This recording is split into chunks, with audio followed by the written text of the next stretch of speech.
लोग भी एक एक पौवा में बिक गए। उसे क्या पता इस बारे में क्या हो रहा है। ये मीडिया जिस कदर बिक चुका है, जिस तरह बंटवारा हो चुका है, आम आदमी को उतना ही गला घोटेगा पक्का। धर्म का खेल यहाँ पर सत्ता वालों खूब करो, जात धर्म का खेल यहाँ पर सत्ता वालों खूब करो, और नहीं संभलता देश अगर तो नेताओं सब डूब मरो। नमस्कार दोस्तों, मैं रवित कुमार, आप देख रहे हैं बागी न्यूज आवाज हक की। आज मैं फिर दादरी के एनटीपीसी क्षेत्र में आया हूं और यहां मैं तीसरे दिन देख रहा हूं कि आज भी तीसरे दिन भी किसानों का धरना प्रदर्शन चालू है। दिखाओ सबको, यहाँ हमारी बहनें भी हैं, माताएं भी हैं, बुजुर्ग भी हैं, युवा भी हैं, सभी शामिल हैं इस धरना प्रदर्शन में। और अभी हमारे एक किसान नेता हैं जो राष्ट्रीय किसान परिषद के राष्ट्रीय अध्यक्ष भी हैं, हम उनसे भी जानेंगे कि आखिर वो क्या मोटिव लेके इस धरना प्रदर्शन को करा रहे हैं, उनका क्या मोटिव है। और सर नमस्कार। सर आपका नाम? सुखबीर खलीफा। सर हम ये जानने की कोशिश कर रहे हैं कि क्या मोटिव लेके बैठे हैं आप लोग कि इस धरना प्रदर्शन से आपको या इन लोगों को कितना फायदा या क्या फायदा होने वाला है? इसलिए बगावत करता हूं, ये न्याय मुझे स्वीकार नहीं। हल की सूरत देखी नहीं, हकदार हजारों बीघे का, हल्के संग हस्ती मिटा रहा एक बीघे का हकदार नहीं। इसलिए बगावत करता हूं, ये न्याय मुझे स्वीकार नहीं। निश्चित तौर पर नो लाइफ विदाउट फाइट, संघर्ष ही जीवन है। अगर आप संघर्ष नहीं करोगे, कभी जयप्रकाश नारायण ने कहा था कि अगर सड़कें सूनी हो जाती हैं तो संसद वीरान हो जाती है। और मैं संघर्ष इसलिए करता हूं, आंदोलन इसलिए करता हूं, पंचायत इसलिए करता हूं कि मैं जिंदा हूं। मैं अपने जिंदा होने का सबूत देता हूं। निश्चित तौर पर मेरे हाथ में मेरा कर्म करना है। मैं पूरे जुझारूपन से, पूरे जोश से, पूरे जुनून से मैं अपने कर्म को करता हूं। और आम आदमी की स्थिति जो यहाँ इस देश में दयनीय हो रही है, मेहनत कश लोग जो कुचले जा रहे हैं, मेहनत कश लोगों पर जो लाठी बजाई जा रही है, मैं उसका विरोध करता हूं। और फिर उनको चुनौती देता हूं कि मैं फिर जिंदा हूं और फिर मैं, तुम कितने जेलों में डालोगे, तुम कितने डंडे मारोगे, अपनों का हक लेने से तुम हमको कब तक रोकोगे। मैं अपने हक के लिए लड़ता हूं, अपने अस्तित्व के लिए लड़ता हूं, अपने भोले भाले लोगों के लिए लड़ता हूं जो जानते नहीं है, परंतु उनकी जमीन तो गई है। वो मौत के शिकार तो इस एनटीपीसी के आसपास हो रहे हैं। बीमारी तो बड़ी है, लोगों को लूटा तो गया है, असमानता तो फैली है। मुझे फिर उनसे कुछ नहीं, मुझे जितनी शिकायत उनसे है उतनी इन मूल अपनों से है। समस्या अपनों से भी मुझे ज्यादा है, क्योंकि ये सचेत उस रूप में नहीं होते जिस रूप में होना चाहिए, जिस रूप में बुराई का सामना करना चाहिए। दुष्टता का सामना करने के लिए सज्जन लोगों को एक साथ आना चाहिए, और मैं इसी के लिए संघर्ष करता हूँ। कुछ कभी अभी हम में हैं, उनको इकट्ठा करना है। हम सच की लड़ाई लड़ते हैं, ये भारतीय किसान परिषद धर्म की लड़ाई लड़ता है। और निश्चित तौर पर क्योंकि हम अपनी संस्कृति से प्रेरित हैं। संगच्छध्वम सम्मदध्वम सम्मो मनांसी जानताम। अगर सुख चाहते हो तो एक साथ चलना सीखो, अगर सुख चाहते हो तो एक ही बोली बोलना सीखो, अगर सुख चाहते हो तो एक ही मन वाले होकर रहो। नहीं तो दानवता इस संसार में मैं दो ही जाति समझता हूँ। वेद ने दो ही बोले हैं, दस्यु और श्रेष्ठ, मानव और दानव। मानव वो है जो सबका पालन पोषण करते हैं, जो सबको सुखी करने के लिए अपने प्राणों की बाजी लगा देते हैं। दानव वो हैं जो दूसरों का लूट कर खाते हैं।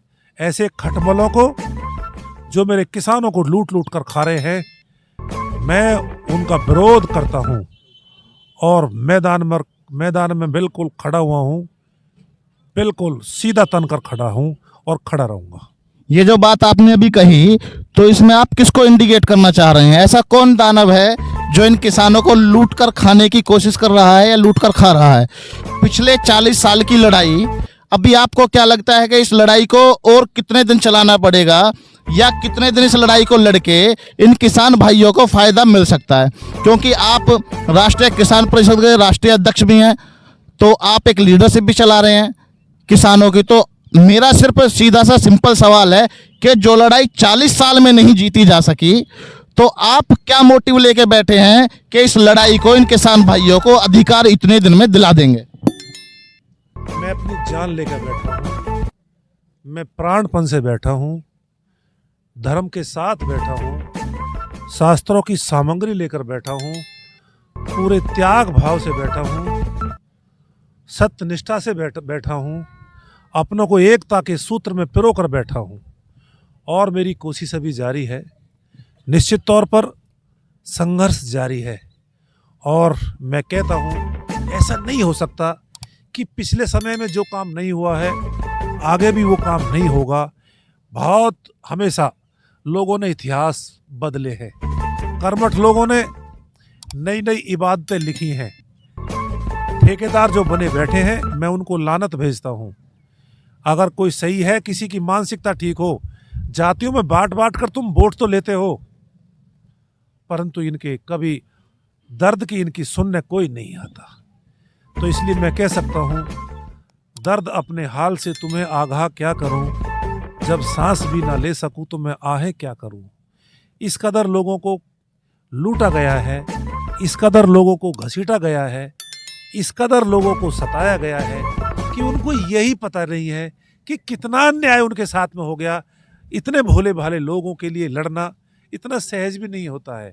तो मैं 1 साल भर मुझे हो गया है अपने लोगों को, मैं कोई बाहर का नहीं हूँ, ये मेरा मूल है, मैं बाहर से नहीं आया हूँ, मैंने कोई संगठन नहीं बनाया है, मैंने कोई अपने इन लोगों को आप पूछ सकते हो, मैंने किसी कुछ नहीं बनाया। मैं मानव में और दानव में बंटवारा करना चाहता हूँ, और इनको यही कहता हूँ, आओ मानवता के साथ मानव के लिए खड़े हो जाओ। दानवता को दंडित करने के लिए हम काफ़ी हैं। और निश्चित तौर पर जब मैं प्राणपण से बैठा हूँ, तो फिर कौन है जो ये कहता हो कि हम हक नहीं देंगे? हक तो हम छीन के ले लेंगे। अब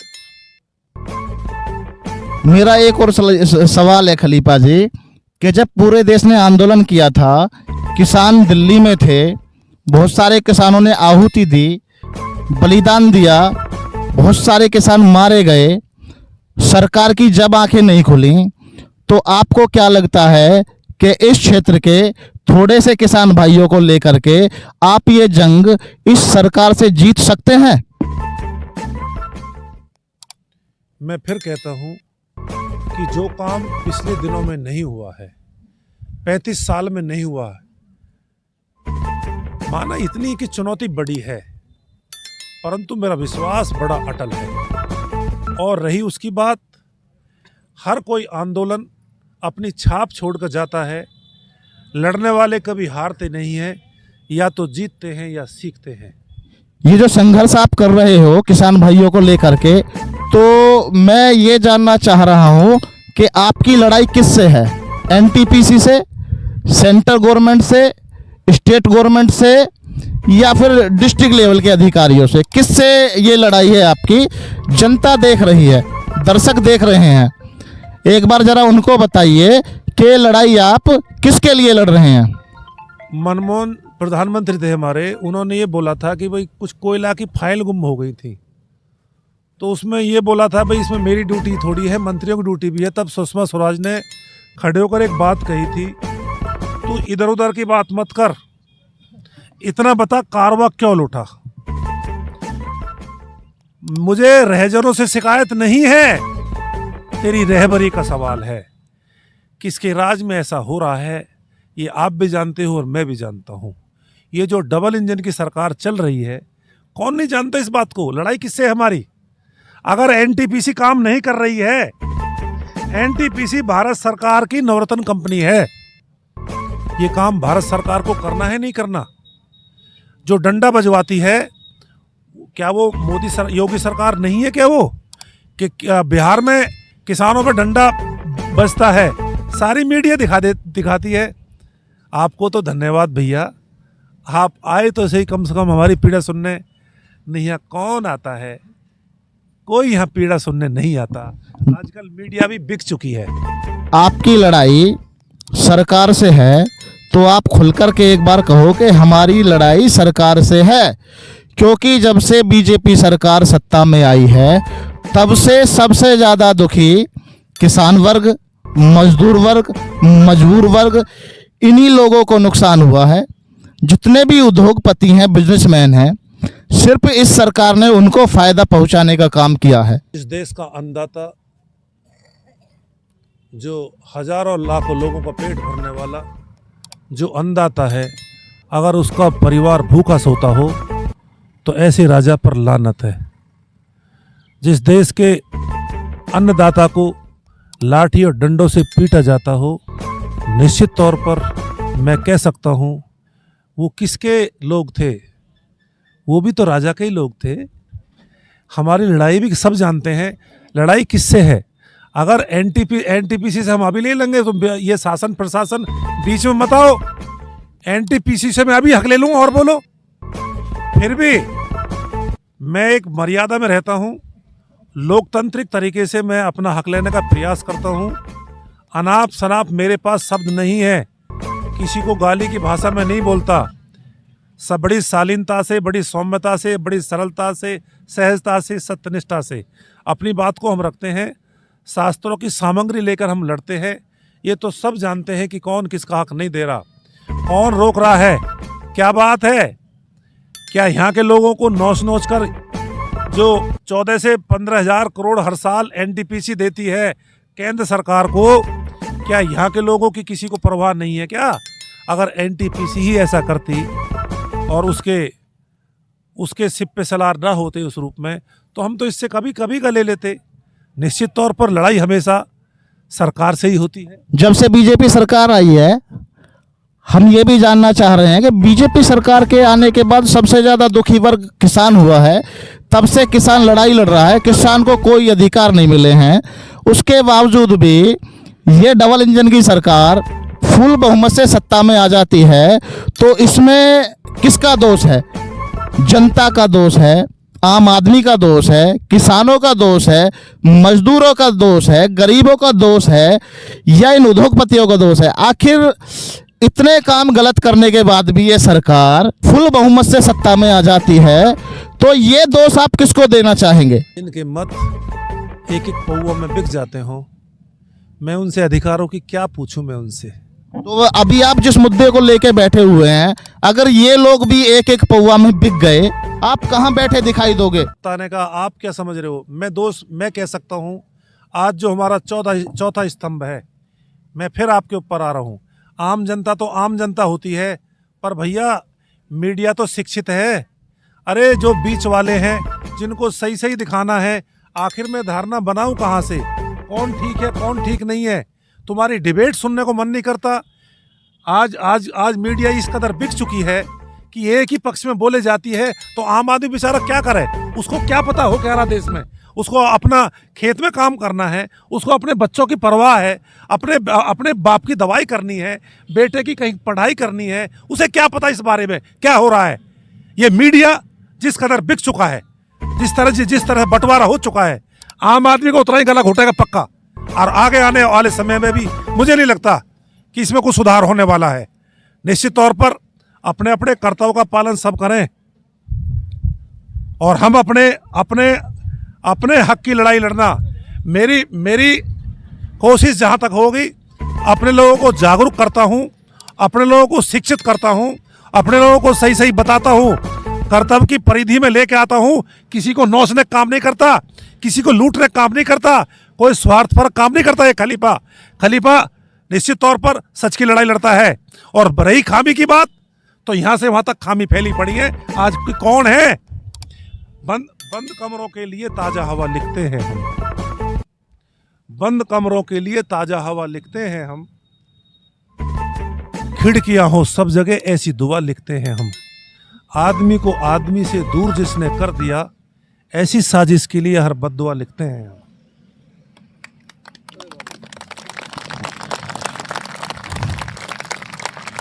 एक सवाल मेरा और है आपसे कि ये लोकतांत्रिक देश है, इसमें मीडिया को जो चौथा स्तंभ आपने कहा, मीडिया हो, संसद हो, सत्ता हो, ये सब इस जनता के पीछे हैं।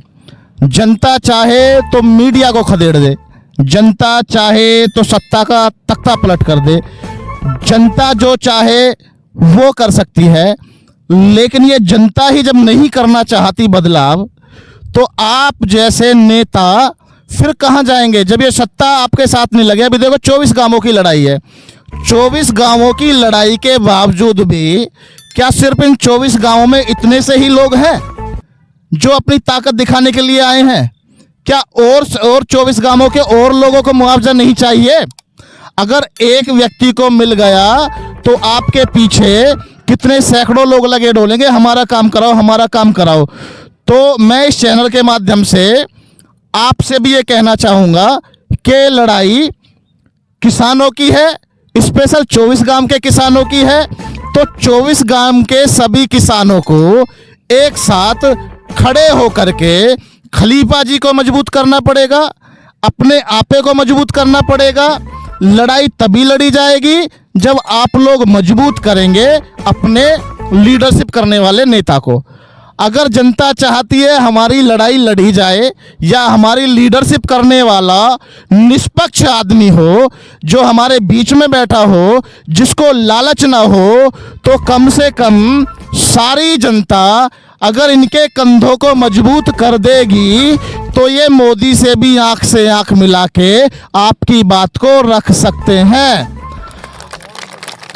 अगर आप लोगों ने इनका हौसला नहीं बढ़ाया तो जो लड़ाई 40 सालों से लड़ी जा रही है वो लड़ाई आने वाले 400 साल तक भी नहीं लड़ी जाएगी। आज सब जागरूक हैं, सब जाग चुके हैं, सब समझ रहे हैं कि सत्ता क्या चाह रही है, सत्ता का क्या मन है।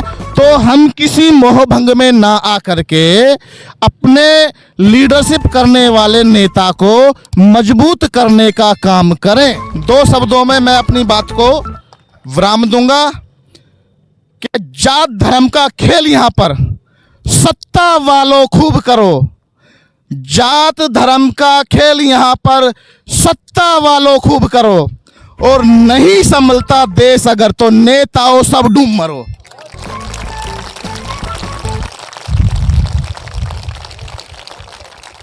मैंने कल भी कहा था आपकी आवाज को बुलंद करने के लिए मैं प्रतिदिन आऊंगा। जब तक आपकी लड़ाई रहेगी मैं तब तक यहां खड़ा रहूंगा, आपके साथ डंडे भी खाऊंगा, आपके साथ पानी में भी भीगूंगा और आपके साथ हर जगह खड़ा दिखाई दूंगा। धन्यवाद।